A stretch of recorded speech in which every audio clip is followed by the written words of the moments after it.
গতকাল 21শে জুলাই থেকে Lalbagh sub registry অফিসে পশ্চিমবঙ্গ ল ক্লার্ক অ্যাসোসিয়েশনের লালবাগ শাখার কর্মীরা অতিরিক্ত জেলা অবর নিবন্ধকের দুর্নীতির বিরুদ্ধে গতকাল বিক্ষোভ কর্মসূচি এবং আজ পেনডাউন কর্মসূচি গ্রহণ করেন।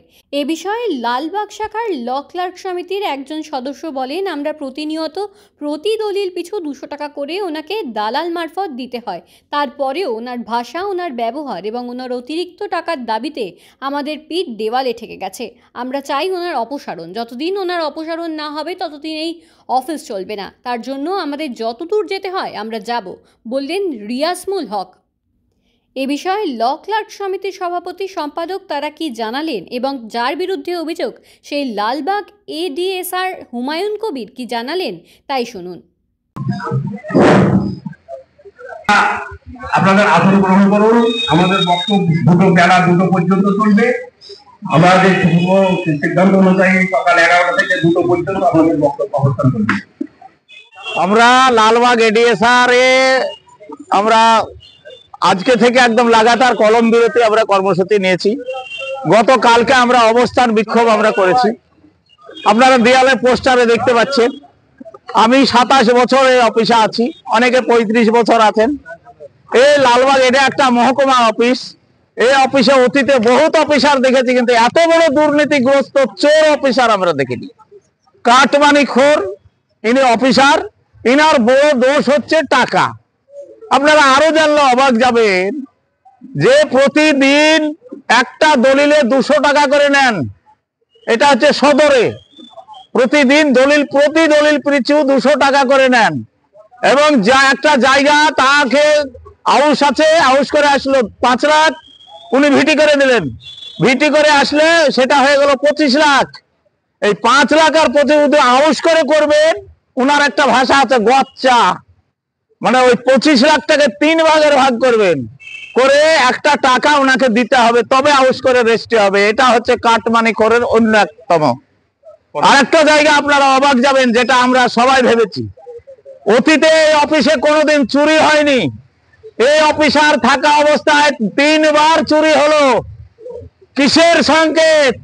অনেক দলিলের নকল পাওয়া না, কোন সিডি চুরি হয়েছে তার তথ্য দেয়নি। আমরা ধারণা করছি এই অফিসে চুরি হওয়ার পিছনে অফিসারের একটা ষড়যন্ত্র আছে। কোন ভলিউম যে চুরি হয়েছে। আমার প্রশ্ন হচ্ছে, কর্মবিরতি ডাক দিয়েছে এই উদ্দেশ্যে, আমাদের বর্তমান যিনি এডিএসআর আছেন, তিনার আচরণ, ব্যবহার, ভাষাগত জ্ঞানে আমরা অসন্তুষ্ট, খুব মর্মাহত। প্লাস উনি যে কাটমানি হিসাবে রেস্টুরেন্ট পাবলিকের কাছ থেকে গাদার গাদা অর্থ পকেটে নিয়ে চলে যাচ্ছে, এই বিষয়ে ইতিপূর্বে আমি আনন্দবাজার পত্রিকাও এই বার্তাটা দিয়েছিলাম। আপনারা এখানে আমাকে প্রশ্ন করবেন যে কাটমানিটা কিভাবে নিয়ে যাচ্ছে। একটা মাঠের সম্পত্তি যার মূল্য 4 লক্ষ টাকা, ওয়েবসাইটে 4 লক্ষ আসলো। আমি সেই হিসাবে কোয়েরি তৈরি করলাম। তিনার কাজ অবধি যখন গেলাম, ওটা ভেরিফিকেশন, একটা সিস্টেম আছে রেজিস্ট্রির, একটা ভেরিফিকেশন করতে হয়। ওনার কাছে যখন ভেরিফিকেশনে গেলাম, উনি তখন ওটাকে করে দিল কি 20 লক্ষ টাকা। কিভাবে করলো? উনি আমাকে ওখানে দেখাতে চাইছে 2016, 15 বা 17 সালে একটা হাফ শতক জায়গা, ওই প্লটটা ভিটি হয়ে রেজিস্ট্রি আছে। ভিটি হয়ে রেজিস্ট্রি দেখুন, চুরি 3 বার হয়নি, 2 বার হয়েছে। এবার সেই চুরির সঙ্গে তো সেই ব্যাপারে কি বলবো, সেটা যদি আমি থাকতাম বা অন্য কেউ থাকতো তাও হতে পারতো। সেটা তো আমাদের সিডি চুরি হয়েছে বলছেন। সিডি কেসে চুরি হয়েছে না, সেটা ঠিক নয় কথাটা। কারণ সিডি চুরি হওয়ার ঘটনার সঙ্গে আপনি জড়িত আছেন, আপনি ইনফ্লুয়েন্সারের চুরি করিয়েছেন এবং আপনি কাটমানি করছেন, এই অভিযোগ এনে আপনার এখান থেকে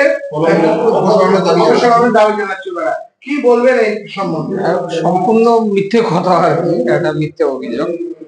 চুরি তদন্ত তো থানাতে চলছে, সেখানে সিসিটিভি ক্যামেরায় দেখিয়েও দেওয়া হয়েছে যে হ্যাঁ এরা আমাদের যেটা ছিল, কারা কারা কিভাবে ঢুকেছে সেগুলো সব দেখিয়ে দেওয়া হয়েছে। তো সেগুলো নিয়ে আপনারা থানার সঙ্গে কথা বলে জেনে নিতে পারেন কি হয়েছে।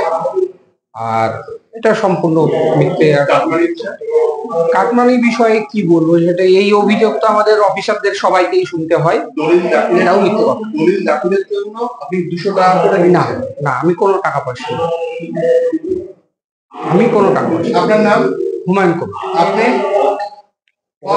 ও এডিএসএন বাংলা অতিরিক্ত জেলা নিবন্ধক আধিকারিক।